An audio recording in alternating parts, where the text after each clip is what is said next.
Hello अस्सलाम वालेकुम दोस्तों। तो यार क्या हाल है। आज की इस वीडियो में हम फाइंड आउट करेंगे कि डिस्काउंटेड पेबैक पीरियड किस तरीके से आप निकाल सकते हो एक्सेल का इस्तेमाल करते हुए। इसकी पहली वाली वीडियो हमने फाइंड आउट किया था कि पेबैक पीरियड जो नॉर्मल वाला पेबैक पीरियड होता है वो किस तरीके से आप फाइंड आउट करोगे। अब पहले हम ये डिस्कस करें कि ये किस तरीके से फाइंड आउट होगा। उससे पहले मैं ये आपको बता दूं कि डिस्काउंटेड पेबैक पीरियड या पेबैक पीरियड बेसिकली क्या बता रहा होता है। ये बता रहा होता है कि आपका जो प्रोजेक्ट है उसकी एक जाहिर सी बात है, कोई भी कहीं भी आप इन्वेस्ट करते हो तो आपको एक इनिशियल पेमेंट या इन्वेस्टमेंट करनी होती है इन टर्म्स ऑफ फंड्स या कोई भी एसेट के टर्म्स में भी कर सकते हो। तो कोई भी फॉर्म में आप कर सकते हो, लेकिन आपकी इन्वेस्टमेंट होती है पहले। तो पहले जो है जैसे आप इन्वेस्टमेंट करोगे तो ये जाहिर सी बात है आपकी जेब से पैसा जाएगा, तो which is your outflow.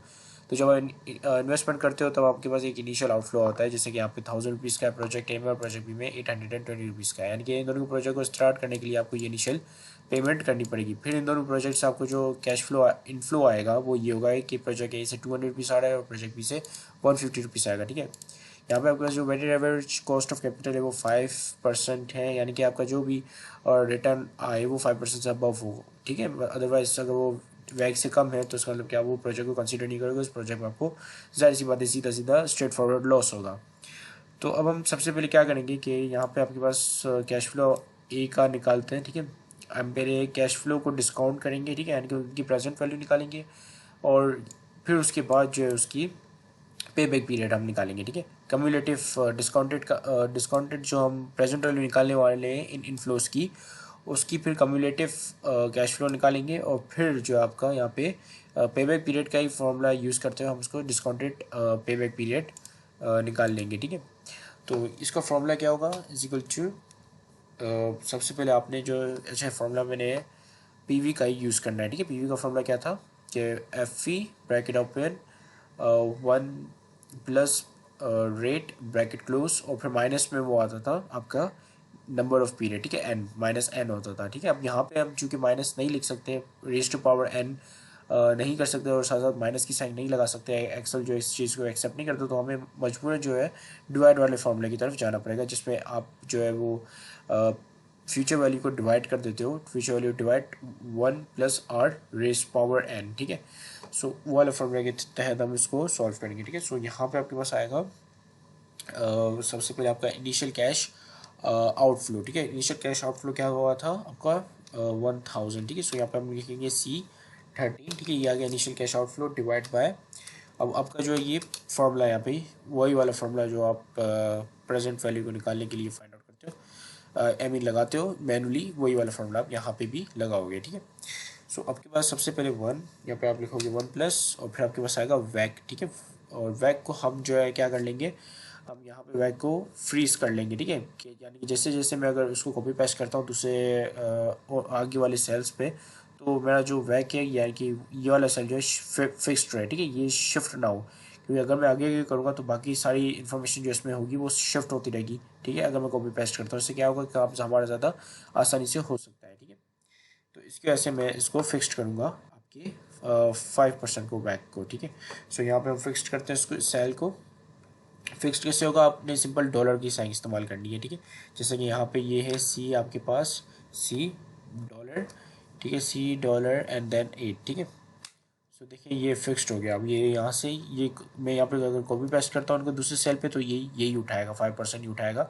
Otherwise वो कोई और चीज़ वो दूसरा नीचे इससे नीचे वाला सेल उठाता अगर मैं इसको फिक्स्ड नहीं करता तो। ठीक है, यहाँ पे हम करेंगे ब्रैकेट क्लोज, उसके बाद आपके पास एक है रेस पावर एन और ये आप हम कर देंगे 0 ईयर। ठीक है, तो पहले साल क्योंकि ये 0 साल है तो यहाँ पे कोई भी डिस्काउंटिंग नहीं हुई है, तो इसकी वजह से ये इसने आंसर जो है हमें 1000 ही दे दिया। ठीक है, तो हम इसको ब्रेक डाउन करेंगे तो ये जो फॉर्मूला तमाम सेल्स के अंदर कॉपी पेस्ट हो जाएगा। ठीक है, तो जैसा कि देखिए ये कॉपी पेस्ट हो गया। अब इसको हम जर्नल से हटा के नंबर फॉर्म में अकाउंटिंग फॉर्म में कर देते हैं। ठीक है, तो आपके पास ये तमाम की तमाम डिस्काउंटेड कैश इनफ्लोस आ गए। ठीक है, ये जो है ये सब इन सब की ये प्रेजेंट वैल्यू लिखी हुई निकली हुई है। ठीक है, ये जितने भी फ्यूचर के कैश इनफ्लोज हैं ये तमाम उनकी प्रेजेंट वैल्यू है।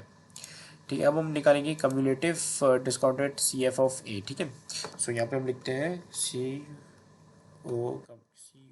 कम्युलेटिव लिखते हैं यहाँ पे। तो यहाँ पे मैंने लिखा है cumulative discounted cash flow of A. ठीक है, इसको मैंने शॉर्ट फॉर्म में लिखा है हुआ है। ठीक है, आप समझ जाओ ये cumulative discounted cash flow of A है, ठीक है। अब कम्युलेटिव में क्या होता है कि जैसे जैसे आप नीचे जाते जाते हो ईयर्स, तो आप उसको साथ साथ माइनस प्लस ईयर्स को सम करते जाते हो, ठीक है। जैसा कि आप यहाँ पे देख पा रहे हो, हम इसको करेंगे इज इक्वल टू क्या आएगा D13, ठीक है, D13 प्लस या इसको हम जो है इनिशियल इनके आगे वाले जो कैश फ्लोज है डिस्काउंटेड कैश फ्लोज है उनसे इनको प्लस करते जाएंगे जब तक आपका बैलेंस जो है वो नेगेटिव से ख़त्म नहीं हो जाता, ठीक है। पॉइंट यहाँ पे ये है कि आपने बैलेंस जो है वो नेगेटिव से ख़त्म करना है। आपके पास जो नेगेटिव 1000 है ये नीचे जाते जाते ख़त्म होगा, ठीक है, एक सर्टन पीरियड पे, ठीक है। सो यहाँ पे हम प्लस करेंगे आपका cash flow, discounted cash flow और D14, ठीक है, D14 को प्लस कर दिया।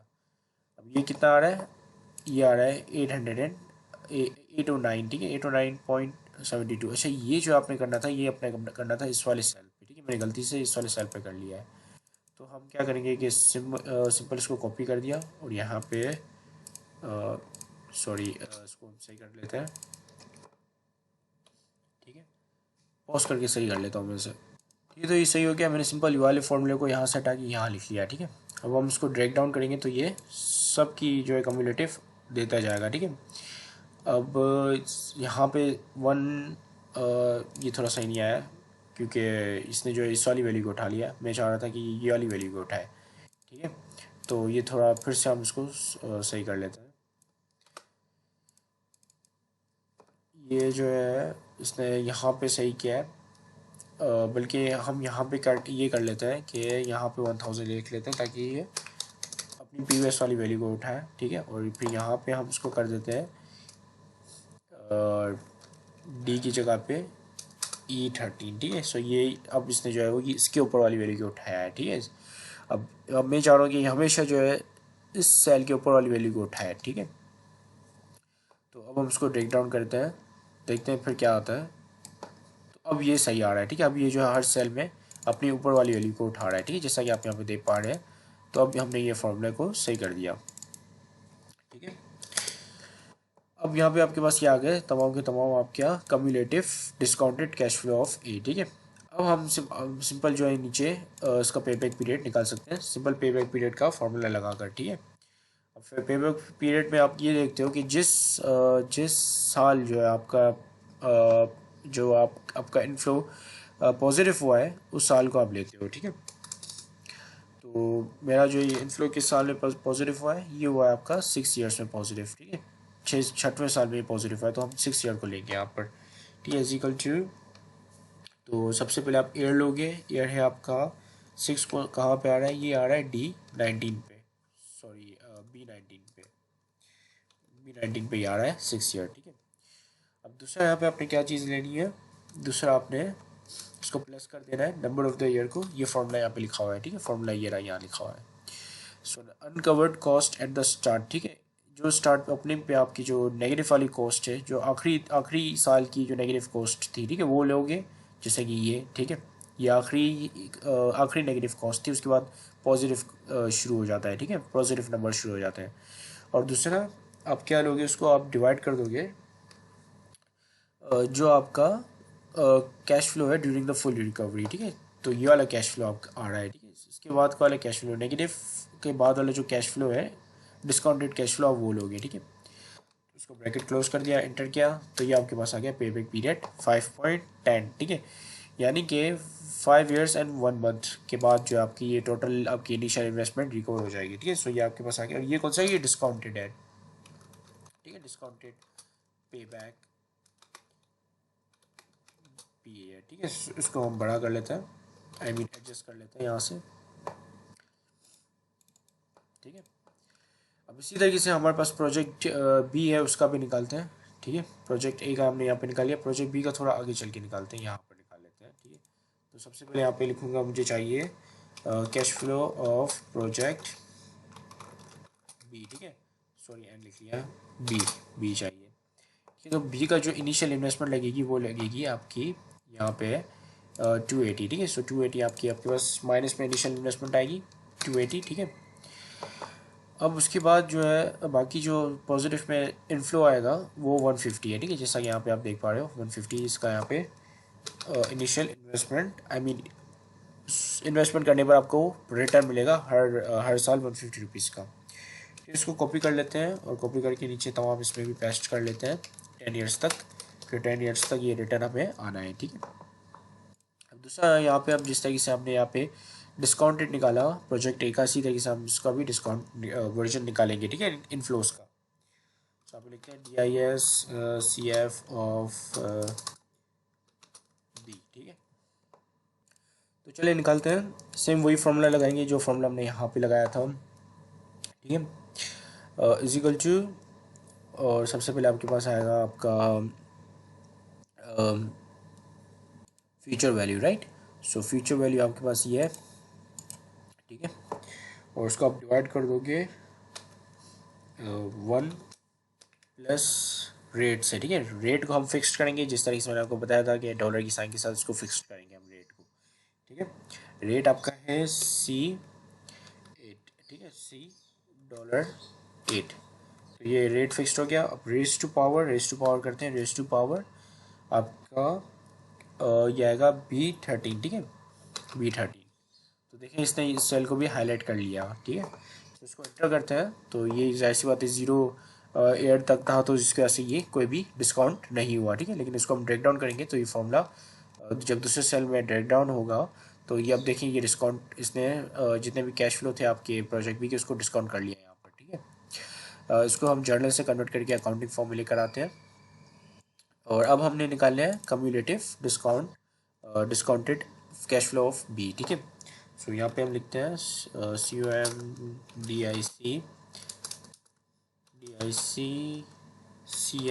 ऑफ बी, ठीक है। अब कम्युलेटिव में सिंपल वही वाला फॉर्मूला लगाएंगे जो हमने यहाँ पर लगाया था प्रोजेक्ट ए में, ठीक है। सो यहाँ पर -280 कर लेते हैं, ये तो क्यों है, ये पहले साल जाहिर सी बात है कोई भी चीज़ कम्युलेटिव नहीं हुई क्योंकि ऐसे ऊपर कोई बैलेंस नहीं है, ठीक है। अब यहाँ पे हम सबसे पहले मुझे चाहिए ये वाला अमाउंट एंड देन प्लस, और फिर मुझे चाहिए ये वाला इनफ्लो, ठीक है। अब यहाँ पे इसको मैं ब्रेक डाउन करूँगा तो ये फॉर्मूला सारे सेल के अंदर कॉपी हो जाएंगे, एक ही फॉर्मूला सारे सेल के अंदर कॉपी हो जाएगा। अब अगर आप यहाँ पे देखें तो ये हर उसमें डिफरेंट ये दो नंबर उठा रहा है, ठीक है। एक ऊपर वाला नंबर उठा रहा है सेल का और एक ये वाला साइड वाला, ठीक है, जिससे मेरा क्या है कि फॉर्मूला जो है बिल्कुल सही आ रहा है, ठीक है। अब मुझे चाहिए इस यहाँ पे पेबैक पीरियड, इसको कैलकुलेट कर लेते हैं। डिस्काउंटेड पेबैक पीरियड लिखता हूँ यहाँ पे,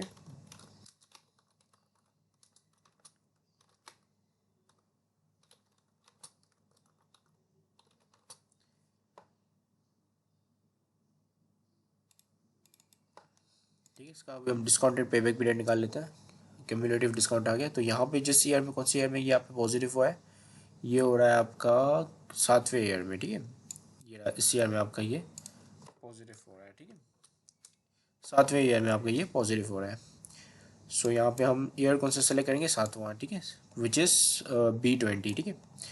तो ये आपके पास आ जाएगा इजिकल टू B20, ठीक है। और फिर आपके पास आएगा ब्रैक, प्लस करेंगे इसको, प्लस ब्रैकेट ओपन, और फिर हमने लेना है जो आखिरी नेगेटिव में अमाउंट आ रही थी वो, ठीक है। आखिरी कम्युलेटिव में जो है नेगेटिव में अमाउंट आ रही थी ये वाली, ठीक है, ये वाली अमाउंट, इसको हम डिवाइड कर देंगे नेक्स्ट ईयर के कैश इनफ्लो से, ठीक है। और ये कौन सा डिस्काउंटेड कैश इनफ्लो आएगा, नेक्स्ट ईयर कौन सा है यहाँ पे, नेक्स्ट ईयर आ रहा है 7 ठीक है। तो ये इससे हम इसको डिवाइड कर देंगे, तो ये आपके पास आ गया आपका discounted pay back period of project B. अब देखिए यहाँ पे प्रोजेक्ट ए में जो है वो 5 ईयर्स है और यहाँ पर जो है 7 ईयर्स है, ठीक है, या 5.1 ईयर्स है, यहाँ पे 7 ईयर्स। तो कौन सा प्रोजेक्ट ज़्यादा बेटर रहेगा, तो ऑफ कोर्स प्रोजेक्ट ए जो है वो ज़्यादा बेटर रहेगा क्योंकि आप यहाँ पे रिकवरी फास्ट हो रही है, काफ़ी फास्ट हो रही है। 5 ईयर्स के अंदर आपकी जितने भी पैसे या जितनी भी इनिशियल इन्वेस्टमेंट है वो सारी रिकवर हो जाएगी, जबकि यहाँ पर जो आपकी जो इनिशियल इन्वेस्टमेंट है वो 7 ईयर्स में रिकवर होगी, ठीक है। सो यहाँ ये वाला जो प्रोजेक्ट है वो ज़्यादा बेटर है एज कम्पेयर टू दी